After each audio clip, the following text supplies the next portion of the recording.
తీన్మార్ మల్లన్న ఎక్కడ డబ్బులు ఇస్తే అక్కడ ఛానల్ పెట్టుకొని వాళ్ళనే పొగుడతాడు, డబ్బులు ఓడిస్తే వాళ్ళని పొగుడతాడు. ఆయనకు ఎట్లా నమ్ముతాం మేమని? ఒకవేళ నమ్మాలనుకుంటే రాకేష్ రెడ్డి కొత్తగా బీఆర్ఎస్ పార్టీలో వస్తున్నాడు, అతనికి కొత్తగా అవకాశం ఇస్తాం. కేసీఆర్ చేసిన పాలన వల్ల అతనికి కొత్తగా అవకాశం ఇస్తాం. ఎందుకు తీన్మార్ మల్లన్న ఈ 10 ఏళ్లలో కూడా బీఆర్ఎస్ గవర్నమెంట్ మీద కొట్లాడిండు, నిరుద్యోగుల పక్షాన నిలబడిండు, ప్రశ్నించిండు అని చెప్పి మాట్లాడతారు కదా. ఈ కాంగ్రెస్ ప్రభుత్వం గెలవడంలో కీలక పాత్ర పోషించిండు, అన్ని నియోజకవర్గాలు తిరిగి అని చెప్పి కూడా అందుకే ఎమ్మెల్సీగా అభ్యర్థిగా నియమించడం జరిగింది. మీరు రీసెంట్గా ఒక వీడియో చూసి ఉంటారు. కాంగ్రెస్ తరపు నుంచి పోటీ చేసే తరపు నుంచి ప్రచారం చేస్తే ఒక స్టేజ్ మీద కూర్చొని అతన్ని. సో ప్రియాంక గాంధీ వస్తే, రాహుల్ గాంధీ వస్తే కూర్చొని కూడా పక్క నుంచో పెట్టారు. అప్పుడైనా ఆయనకు ఆత్మాభిమానం ఉండాలి. ఈ పార్టీలో ఇంత మనుషుల్ని ఇలాగే చూస్తారు, పురుగులాగా హీనంగా చూస్తారు, ఇలా మనం ఉండొద్దు, పక్కకి వెళ్ళిపోతే బాగుంటుంది. వేరే పార్టీ మనకు చేసే లోకల్లో ఉండి మనం నేషనల్ పార్టీ చేయడం ఎందుకు? లోకల్ పార్టీ చేస్తే మనకు వాల్యూ ఉంటుంది అనుకోవాలి. అప్పుడే తెలుసుకోవాలి ఆయన వాల్యూ ఎంత ఉంది, ఆయన విలువ ఏందో అనేది తెలుసుకోవాలి. ఇప్పుడు కొత్తగా ఏదో సీట్ ఇచ్చారు కదా, మన అవకాశం ఉంది, మళ్ళీ ఇప్పుడు ఒక ఛానల్ పెట్టిన ఛానల్ వ్యక్తికి దాంట్లో ఆయన చేసుకుంటుంటే కాదు కదా. అయితే ఇది పట్టభద్రుల ఎన్నిక. మ్యాక్సిమం పట్టభద్రులు డిగ్రీ పూర్తి చేసిన వాళ్ళే ఇంత రాజకీయాలపైన అవగాహన ఉన్న సమాజం పట్ల అవగాహన ఉన్న వాళ్ళు ఎన్నుకుంటారు. మరి పట్టభద్రులు తీన్మార్ మల్లన్నకి కట్టబోతుండ్రు అనుకోవచ్చా, కట్టరు అనుకోవచ్చా? కట్టరండి, తప్పకుండా కట్టరు. ఆల్రెడీ ఇక్కడ సిటీలో వాళ్ళు అస్సలు కట్టరు. ఎందుకంటే తెలంగాణ ప్రభుత్వం కేసీఆర్ని ఓడగొట్టడం కారణం ఏంటి? ఒక హైదరాబాద్లో మాత్రం 100% సీట్లన్నీ గెలిచింది. ఊర్లలో మాత్రం అక్కడక్కడ మొత్తం తెలంగాణ కాంగ్రెస్ కొట్టింది. తెలియక వాళ్ళు ఎక్కువ చదువుకోకనో ఏదో ఇంకా కంచెం నిండా తిండి ఉంది కదా, ఇంకొంచెం వెరైటీగా పెడతానని చెప్పి అత్యాశకు పోయి చేసి ఆపారు అక్కడ. అంతే తప్ప అప్పుడు వాళ్ళు తప్పు తెలుసుకొని వాళ్ళు ఉన్నారు కాబట్టి ఇక్కడ మాత్రం కన్ఫామ్గా అన్ని బీఆర్ఎస్ పార్టీ గెలిపించుకున్నారు కాబట్టి ఈసారి కూడా కంపల్సరీ చదువుకున్న వాళ్ళకు అవేర్నెస్ వచ్చింది. రోడ్లు ఎలా ఉన్నాయి, వాటర్ ఎలా ఉన్నాయి, ప్రతిదీ మనం హైటెక్ సిటీ చూడండి, ఒకసారి టీ హబ్ చూడండి. చంద్రబాబు చేసినట్టు చంద్రబాబు కంటే డబుల్ చేసిండు. అంటే చంద్రబాబు 1% చేస్తే ఈయన ఒక 9% చేసిండు. అంతే డెవలప్మెంట్ అంటే. మన కేబుల్ బ్రిడ్జ్ చూడండి, ఆ కేబుల్ బ్రిడ్జ్ ఇప్పుడు ఇక్కడ ఫిల్మ్ ఇండస్ట్రీ వాళ్ళు ఒక షూట్ తీసుకొని లండన్ అదే అని చూపించుకుంటున్నారు. ఆ ఒక షాట్ని తీసి.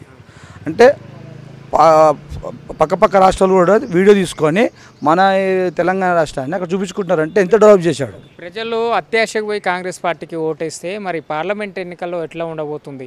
ఇక్కడ అధికారంలో ఉన్న ప్రభుత్వానికి ఎక్కువ సీట్లు వచ్చే అవకాశం ఉందా? పార్లమెంట్ ఎన్నికల్లో 17 స్థానాలలో మరి మళ్ళీ బీఆర్ఎస్కే పట్టం కట్టే అవకాశం ఉందా? అక్కడ సెంట్రల్ పార్టీ అధికారంలో ఉన్న పార్టీ బీజేపీ పార్టీ కూడా గట్టి పోటీలో ఉంది. అందరూ మోడీని ఎక్కువ నమ్ముతున్నారండి. మోడీకి వచ్చే సీట్లు మోడీకి వస్తాయి. బీఆర్ఎస్కి ఎందుకంటే హైదరాబాద్లో అన్ని సీట్లు గెలుచుకున్నాం కాబట్టి 17 సీట్లకి 8-6 సీట్లు కంపల్సరీ. మొత్తం కాంగ్రెస్ మొత్తం అసలు రావు. రేవంత్ రెడ్డి ఆల్రెడీ 6 గ్యారెంటీలు అని చెప్పి 3 గ్యారెంటీలనే పోయినాయి. గృహజ్యోతి, గృహ వృద్ధి అదేదో ఏవో ఇచ్చాడు. కానీ అవన్నీ ఇవి బస్సులు చూసాక బస్సులు అయితే అసలు రోడ్డు మీద లేడీస్ ఆగితే బస్సు ఆపేవాళ్ళు అప్పట్లో. ఈ బస్సు ఆపకుండా వెళ్ళిపోతున్నారు. అర్ధరాత్రి ఉన్నా సరే, ఏ రాత్రి ఉన్నా సరే బస్సులు ఆపకుండా వెళ్ళిపోతున్నారు. అంత పరిస్థితి తెచ్చిండు రేవంత్ రెడ్డి. లేడీస్ తిడుతున్నారు కదా ఇప్పుడు, 4,000 చేస్తాను, ఇది చేస్తాను, ఏది కూడా ఇప్పుడు మాకు 200 యూనిట్లు కరెంట్ ఇస్తున్నారు ఫ్రీగా. 200 యూనిట్లు కరెక్ట్గా వాడాలంటే వాళ్ళేం కదా మీటర్ పెట్టి మనం ఒక పాయింట్ అటు ఇటు అవుతుంది.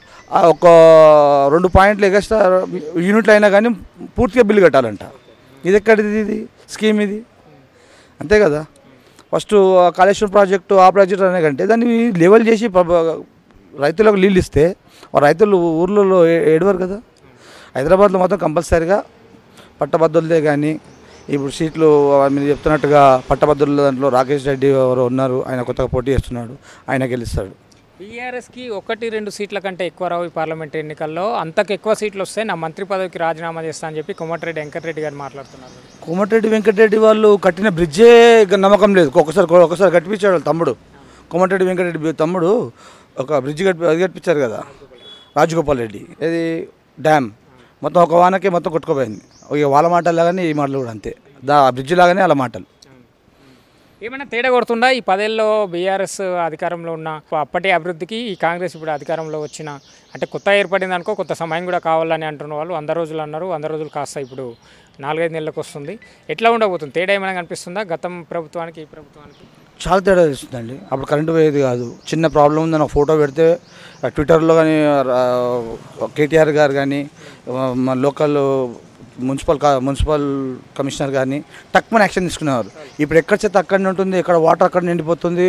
ఆ సమయానికి వర్షం పడుతుందంటే మున్సిపల్ వాళ్ళు వచ్చేసి ఎక్కడెక్కడ ముంపు ప్రాంతాల్లో అక్కడ వచ్చి మనుషులు వచ్చి నించునేవాళ్ళు. ఇప్పుడు అసలు ఎవరు నించుంటలేరు. మేము ఫోన్లు చేసిన గంటల తరబట్టే తర్వాత వస్తున్నారు. అంతే తప్ప అంటే ఇంకా కొత్త రాష్ట్రంగా కొత్త ప్రభుత్వం కాబట్టి ఇంకా పుంజుకోవాలంటే నేను గుంపు మేస్త్రి అని ఆయన ఒప్పుకోండు. ఆ మేస్త్రికి ఇంకా పట్టు తెలవాలి. మేస్త్రి కాస్త ఇంజనీర్ కావాలి.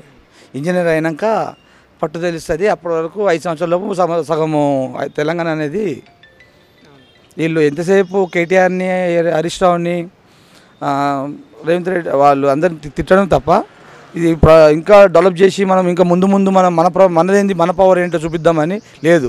ఎంతసేపు బీఆర్ఎస్ ప్రభుత్వాన్ని ఎత్తిపోయడం దుమ్మెత్తిపోయడము బట్టగలిసి మేడేయడం తప్ప ఇంకా వాళ్ళ తెలంగాణ రాష్ట్ర ముఖ్యమంత్రిగా ఉండి కాసి రేవంత్ రెడ్డి బీజేపీ పార్టీలో ఎందుకు చేరుతాడు?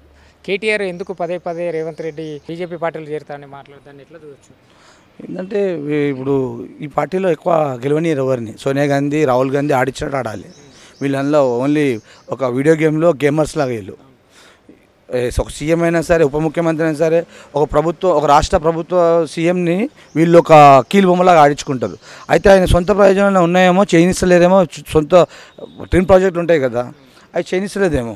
అందుకని చెప్పి ఆయన వెళ్ళిపోతాను అవకాశం దొరికితే ఇప్పుడు ఎట్లా 4 సీట్లు కొడితే మోడీ రాజ్యాంగం మారుస్తాను, అది మంచిగా సెట్ చేస్తాడు.